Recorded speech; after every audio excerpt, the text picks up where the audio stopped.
तहसीलदार साहिब, खरीफ की फसल का टाइम चल रहा है। धान लगाया है खेत में। अर्जी सुन लो साहिब, तो मेरी बिटिया का भविष्य बन जाएगा। बड़े स्कूल में दाखिला लेना है उसे। साहिब बहुत मेहनत करी है यहाँ तक पहुँचने के लिए। बस वही ज़मीन का एक टुकड़ा है साहिब। मैं एक छोटा मोटा खेतिहर किसान हूँ। सामने खड़े व्यक्ति के कहे शब्द किसान ने सुरेखा का ध्यान अपनी ओर खींच लिया। सुरेखा ने उस व्यक्ति को ध्यान से देखा। कुछ नहीं बल्कि बिल्कुल उसके बापू जैसा ही तो है ये किसान। उसे याद आया, एक बार मेरे पिताजी पर निबंध लिखने को दिया था मैडम जी ने। घर पर अम्मा से पूछ कर पिताजी के बारे में लिखा था, तो उसमें सबसे अच्छी पंक्ति लगी थी उसे, मेरे पिताजी एक किसान हैं। फिर उसने माँ से बहुत से प्रश्न किए थे किसान के बारे में। सब कुछ जानकर उसका मन प्रसन्नता और गर्व से भर उठा था कि इतना ज़रूरी काम करते हैं मेरे बापू। बापू प्यार से उसे सोना बुलाते थे। धान की तैयार फसल जब खेत में सोना जैसी लहरा रही थी, तभी सुरेखा का जन्म हुआ था। बच्ची को गोद में लेते ही बापू ने उसे नाम दिया था सोना। साहिब बहुत दूर से आया हूँ, बड़ी उम्मीद लेकर आया हूँ मैं।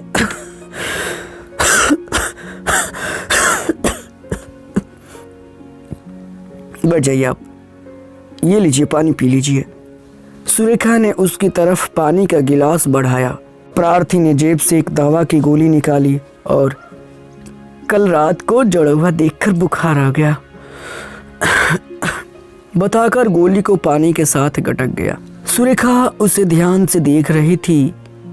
कुर्ता गुंजा हुआ मगर साफ, अंगोछे को पगड़ी की तरह सिर पर बांधे, सांवला रंग, खैनी तंबाकू खाए हुए दांत, मगर इस समय मुंह में खैनी नहीं है।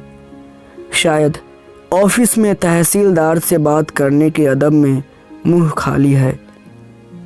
उसे याद आ रहा है जब वो 8 साल की थी, उसने अपने बापू से अपनी छोटी सी नाक सिकोड़ कर पूछा था, बापू मुंह में क्या खाते हो?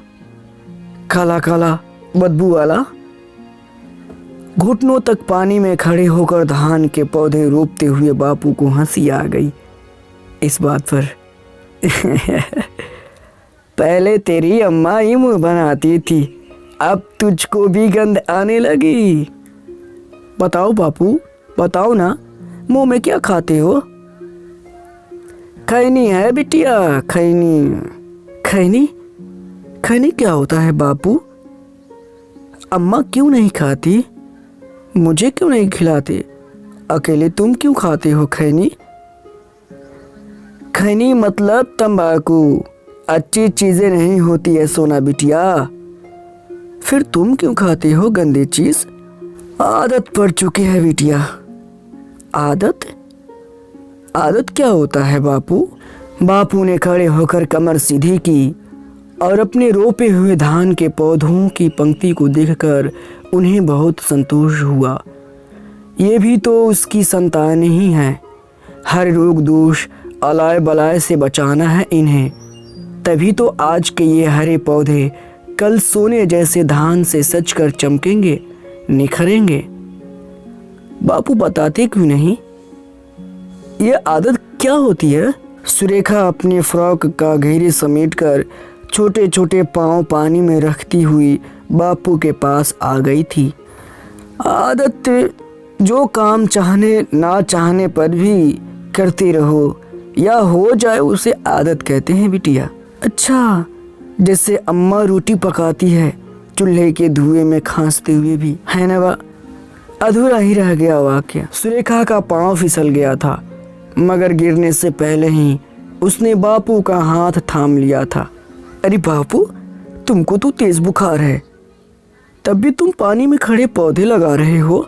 चलो आराम करो चलकर। करूँगा आराम सोना बिटिया, करूँगा, पर ये काम भी समय पर हो जाना ज़रूरी है। क्यों ज़रूरी है बापू? हर जवाब में सुरेखा का नया सवाल छुपा होता है। बापू भी धैर्य पूर्वक उसके सवाल का जवाब देते हैं। ज़रूरी है बिटिया, ये पौधे बड़े होकर पक जाएंगे, तब इसमें से चावल निकलेगा।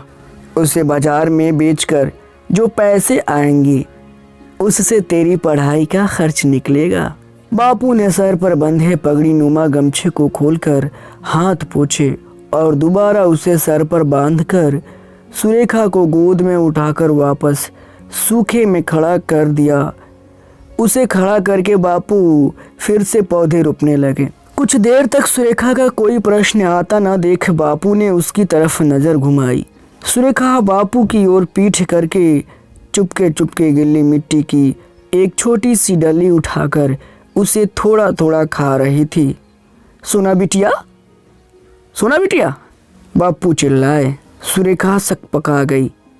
बापू ने सुरेखा के हाथों से मिट्टी हटाई और उसके मुंह को अपने गमछे से साफ करते हुए बोला, सोना बिटिया, मिट्टी गंदी चीज होती है।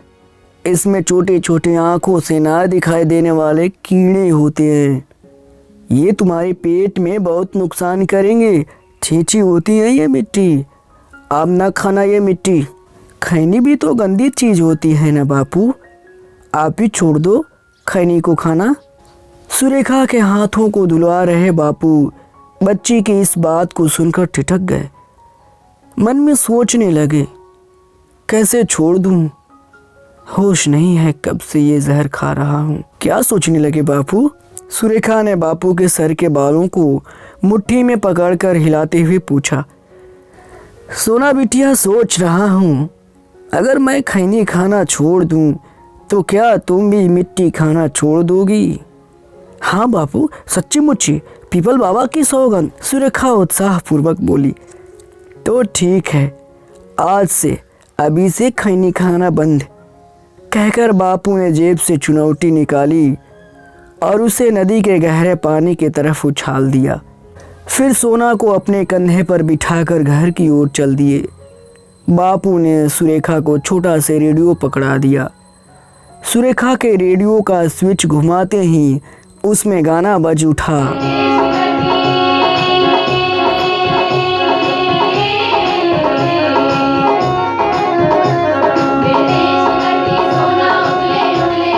बापू, तुमको ये गाना बहुत अच्छा लगता है ना? हाँ बिटिया, हाँ, तभी तो तुम मुझे सोना बुलाते हो। हाँ मेरी सोना। साहिब, साहिब, सामने बैठे व्यक्ति ने सुरेखा की सोच भंग की। हाँ हाँ हाँ हाँ, मैं आपकी फाइल अभी देख रही हूँ। जो भी रुकावट है उसे तुरंत दूर करवाती हूँ।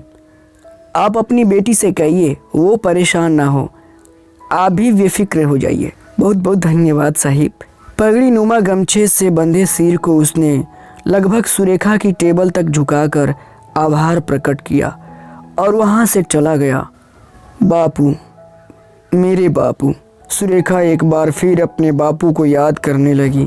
तेज बुखार में भी घुटनों तक पानी में खड़े धान के पौधे रोपते मेरे बापू। बिटिया को अफसरी करते देखने का सपना आंखों में लिए मेरे बापू। सपना साकार होने पर गांव भर में लड्डू बांटते मेरे बापू।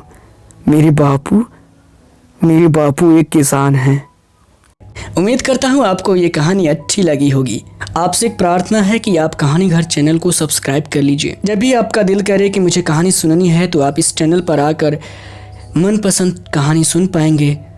और मैं आपके कमेंट का इंतज़ार करता हूँ। ज़रूर कमेंट करिए, जिससे मनोबल बढ़ती है। हो सके तो शेयर कर सकते हैं, इसमें कोई ऑब्जेक्शन नहीं है। हाँ, मगर कहानी घर से ज़रूर जुड़े रहिएगा। धन्यवाद।